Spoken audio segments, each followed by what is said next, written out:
नमस्कार दोस्तों। आज हम लोग फ्रांस की क्रांति जो चैप्टर है यूपी बोर्ड कक्षा 10वीं में उसको पढ़ने जा रहे हैं। और एनसीईआरटी का भी ये पहला चैप्टर है तो इसको भी पढ़ेंगे। साथ ही साथ बिहार बोर्ड में भी पूछा जाता है। तो देखिए, इस में हम समय को व्यर्थ न करते हुए प्रकाश डालते हैं, उससे रिलेटेड कुछ बहुविकल्पी प्रश्नों को करेंगे। हमें आशा न पूर्ण विश्वास है कि जो हमारे द्वारा क्वेश्चन कराए जा रहे हैं ये आपके परीक्षा में मिल जाए या सेम टू सेम पेपर में लड़ जाए। देखिए, आपके पास पहला क्वेश्चन है कि फ्रांस की क्रांति कब हुई थी, तो 1789 में। दूसरी जो बात आती है तो 1789 में फ्रांस में किस प्रकार का शासन था, तो असमित राजतंत्र था। असमित राजतंत्र था। इसको तीसरा नंबर क्वेश्चन है कि 1789 में फ्रांस के राष्ट्रवाद की प्रथम अभिव्यक्ति का क्या परिणाम हुआ, तो फ्रांस इसका परिणाम था कि फ्रांस की क्रांति शुरू हो गई थी। चौथा क्वेश्चन है कि नेपोलियन का संबंध किस देश से था, तो देखिए पूछा भी गया है, तो ये जो है फ्रांस से था।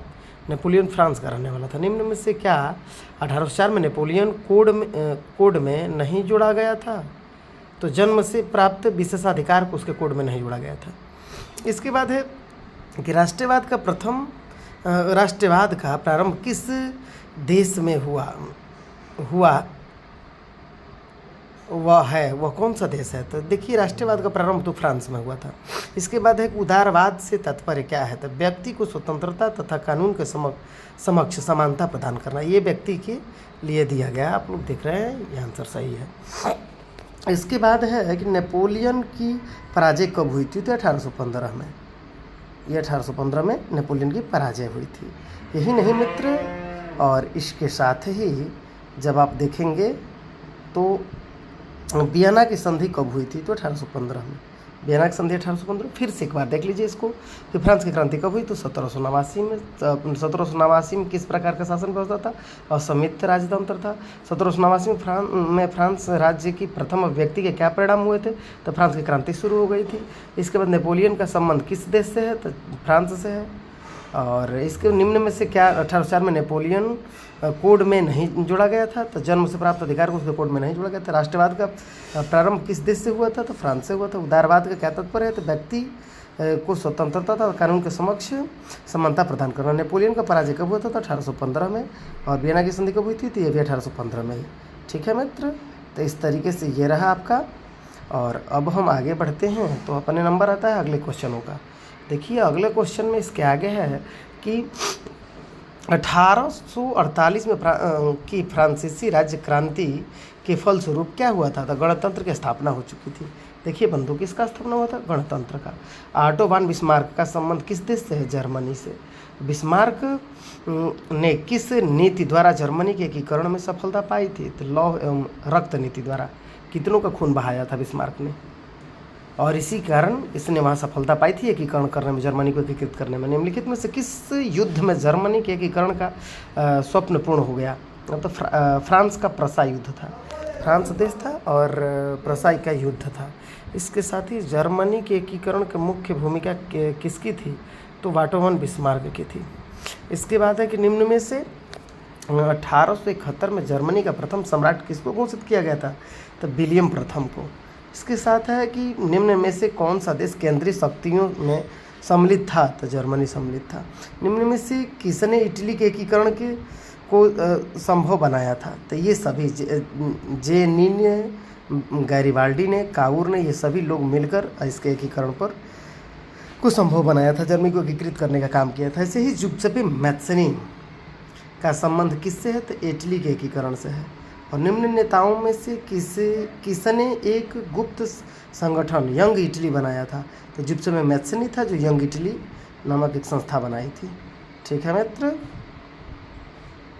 अब आगे हम लोग अगर बढ़ते हैं तो अपना नंबर आता है अगले क्वेश्चनों का।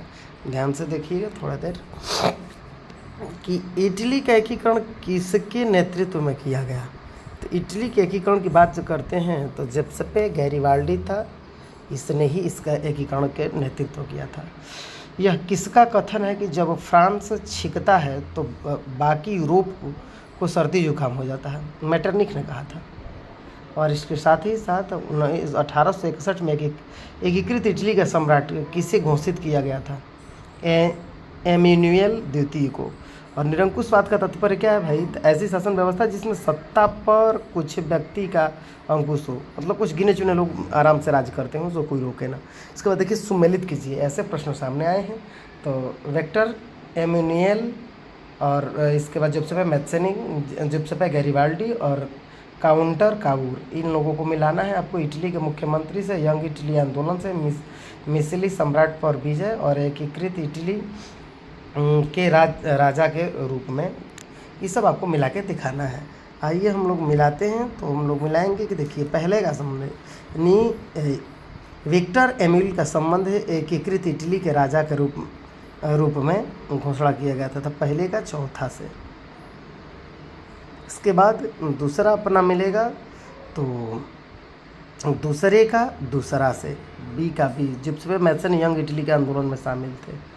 इसके बाद नंबर है तीसरे, यानी सी का संबंध तीसरा से है, तो तीसरे का भी तीसरा से जोड़ दीजिए।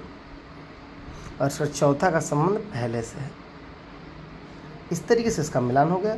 और लास्ट क्वेश्चन आपके इस वीडियो का है कि नेपोलियन संहिता के संबंध में सत्य कथन क्या था? तो ये सभी सत्य थे कि इसकी शुरुआत 1804 में हुई थी, ये भी सत्य है। जन्म आधारित विशेषाधिकार की समाप्ति, ये भी सत्य है। संचार प्रणाली में सुधार हुआ, ये भी सत्य है। सार्वभौमिक कानून की स्थापना हुई, ये भी सत्य है।